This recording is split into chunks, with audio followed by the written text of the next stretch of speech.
আসসালামু আলাইকুম। আশা করি সবাই ভালো আছেন। আমিও আল্লাহর রহমতে ভালো আছি। তো আমাদের সমন্বিত খামারে নতুন একটি অতিথি মিশরি ফাউমি যুক্ত করলাম।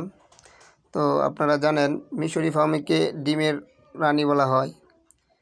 তো এরা সাধারণত 4.5 মাস 4.5 মাস থেকে 5 মাসের মধ্যে ডিম দেওয়া শুরু করে এবং এই মুরগিটা ডিম দেওয়া শুরু করলে প্রায় টানা 18 মাস পর্যন্ত ডিম দিয়ে থাকে।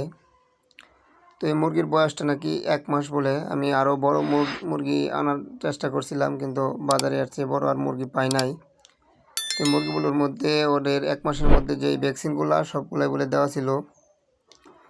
তো এই মুরগির একটা সুবিধা হচ্ছে এরা দেশি মুরগির মতো চাল, খুদ, ফিড, দান সবই খায় এবং এদেরকে বাইরে মুক্ত অবস্থায় লালন পালন করা যায়। আর এরা মনে করেন যে খুব চতুর আর কি, চালাক মুরগিটা। তো মুরগি আমি এতদিন শুধু মানুষের কাছ থেকে ভালো দিকই জানছি। তো অনুযায়ী আমি মুরগিটি নিয়ে আসছি। এখন দেখা যাক আমার খামারে এগুলো লালন পালন করতেছি, যে আমি পরবর্তীতে মুরগির ভালো দিক এবং খারাপ দিক তুলে ধরার চেষ্টা করব আমার অভিজ্ঞতা থেকে। সবাই আমার খামারের এই মুরগির জন্য দোয়া করবেন। সামনে আরও নতুন নতুন মুরগি বা যুক্ত করার চিন্তা ভাবনা আছে। তো মুরগিগুলো দেখেন খুব সুন্দর করে খাবার দাবার খাচ্ছে।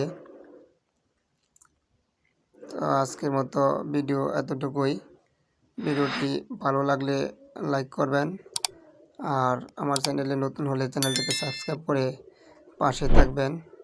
আমি আমার খামারের সকল ভিডিও প্রতিদিন দেওয়ার চেষ্টা করব।